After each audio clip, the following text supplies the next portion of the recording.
നമസ്കാരം. ഒരു തരത്തിലുള്ള വിട്ടുവീഴ്ചകൾക്കും തയ്യാറല്ലെന്ന് പ്രഖ്യാപിച്ച് കെ സുധാകരൻ ഏത് വിധേനയും KPCC അധ്യക്ഷ സ്ഥാനത്ത് നിന്ന് മാറ്റുമെന്നുറപ്പിച്ച് മറുവിഭാഗവും തമ്മിൽ തള്ളുമ്പോൾ കോൺഗ്രസിൽ അടിയുടെ ഇടിയുടെ സാഹചര്യം കടന്നു കറങ്ങുകയാണ്. പ്രസിഡന്റ് സ്ഥാനത്ത് നിന്നും തന്നെ പുറത്താക്കാൻ KC വേണുഗോപാലിന്റെയും VD സതീശന്റെയും നേതൃത്വത്തിൽ നടന്നത് വലിയ ഗൂഢാലോചനയാണെന്ന് തിരിച്ചറിഞ്ഞതോടെയാണ് കെ സുധാകരൻ നിലപാട് കടുപ്പിച്ചത്. ലോക്സഭാ തെരഞ്ഞെടുപ്പിൽ സ്ഥാനാർത്ഥിയായതിന്റെ മറവിൽ എന്നേക്കുമായി ഒഴിവാക്കാനുള്ള ഇടപെടലുകൾ മനസ്സിലാക്കിയതോടെയാണ് അധ്യക്ഷ സ്ഥാനം തിരിച്ചു വേണമെന്ന് കെ സുധാകരൻ നിർബന്ധം പിടിച്ചത്. കടുത്ത തീരുമാനങ്ങൾ എടുക്കുമെന്നുൾപ്പെടെ ഹൈക്കമാൻഡിൽ സമ്മർദ്ദം ചെലുത്തിയാണ് സുധാകരൻ സ്ഥാനം തിരിച്ചു പിടിച്ചത്.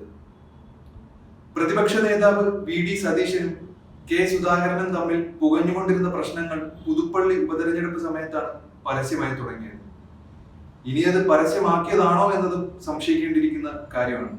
ഏതായാലും തുടർന്ന് മഞ്ഞുരുക്കൽ ശ്രമത്തിന്റെ ഭാഗമായി ഇരുവരും ചേർന്നുള്ള കേരള യാത്ര നടത്താൻ ദേശീയ നേതൃത്വത്തിന്റെ നിർദ്ദേശം കെ സുധാകരൻ വേണമോ വേണ്ടയോ എന്ന രീതിയിലാണ് അംഗീകരിച്ചത്.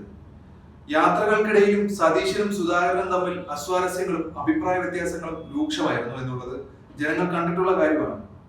ഇനി യോജിച്ച് മുന്നോട്ട് പോകാൻ പറ്റില്ലെന്ന് VD സതീശൻ നിർബന്ധം പിടിച്ചതോടെയാണ് കെ സുധാകരനെതിരെയുള്ള നീക്കങ്ങൾ ശക്തമായിക്കൊണ്ടിരുന്നത്. ആരോഗ്യ പ്രശ്നങ്ങളുടെ പേരിൽ ഒഴിവാക്കാനുള്ള നീക്കങ്ങളെ കെ സുധാകരൻ നല്ല ഉശിരനായി എതിർത്തു തോൽപ്പിക്കുകയാണ് ചെയ്തത്. തുടർന്നാണ് കണ്ണൂരിൽ സ്ഥാനാർത്ഥിയാകുന്നതും MA ഹസന് താൽക്കാലിക ചുമതല കൈമാറുന്നതും.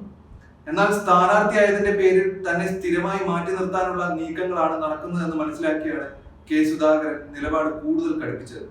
തെരഞ്ഞെടുപ്പ് തിരക്ക് കഴിഞ്ഞതോടെ പ്രസിഡന്റ് സ്ഥാനം സുധാകരന് തിരിച്ചു നൽകാതിരിക്കാൻ നേതാക്കളുടെ ഭാഗത്തു നിന്ന് വലിയ ശ്രമങ്ങളാണ് ഉണ്ടായത്.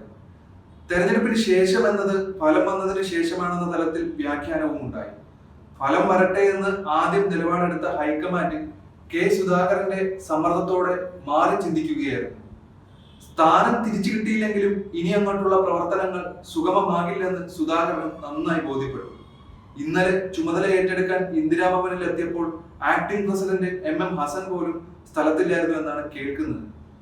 പദവി തിരിച്ചു നൽകുന്നത് ഔദ്യോഗിക ചടങ്ങല്ലെന്ന് വിശദീകരിക്കുന്നുണ്ടെങ്കിലും അസാന്നിധ്യത്തിന് കാരണം കടുത്ത അതൃപ്തി നേതാക്കൾ സമ്മതിക്കുന്നുണ്ട്. MM ഹസൻ എത്താത്തതിലുള്ള നീരസം സുധാകരൻ പരസ്യമായി പ്രകടിപ്പിക്കുകയും ചെയ്തു. ഹസന്റെ സാന്നിധ്യം ആവശ്യമായിരുന്നുവെന്നും എന്നാൽ അദ്ദേഹത്തിന് അങ്ങനെ തോന്നിയിട്ടുണ്ടാകില്ലെന്നുമായിരുന്നു വാർത്താ സമ്മേളനത്തിൽ സുധാകരൻ പ്രതികരിച്ചത്. പ്രതിപക്ഷ നേതാവിനോ പാർട്ടിയെ എതിർപക്ഷത്തിനെതിരെ വിട്ടുവീഴ്ചയില്ലാത്ത നിലപാടുകളായിരിക്കും ഇനി തന്റെ ഭാഗത്തു നിന്നുണ്ടാവുക എന്നതിന്റെ സൂചനകളാണ് സുധാകരൻ ഇപ്പോൾ നൽകിക്കൊണ്ടിരിക്കുന്നത്. ആക്ടിംഗ് പ്രസിഡന്റായിരുന്ന കാലത്ത് MM ഹസൻ എടുത്ത തീരുമാനങ്ങൾ റദ്ദാക്കാനുള്ള നടപടിയിലേക്കാണ് സുധാകരൻ ആദ്യം നീങ്ങുന്നത്. സംഘടനാ നടപടി നേരിട്ട MM ലത്തീഫിനെ തിരിച്ചെടുത്തതും യൂത്ത് കോൺഗ്രസുകാരെ DCCകളിൽ ഉൾപ്പെടുത്തിയതും അടക്കമുള്ള തീരുമാനങ്ങൾ പുനഃപരിശോധിക്കണമെന്ന് കെ സുധാകരൻ വ്യക്തമാക്കി. അടുത്ത നിയമസഭാ തെരഞ്ഞെടുപ്പിലും താൻ തന്നെ സംസ്ഥാനത്ത് കോൺഗ്രസിനെ നയിക്കുമെന്നും അദ്ദേഹം ഉറപ്പിച്ചു കഴിഞ്ഞു.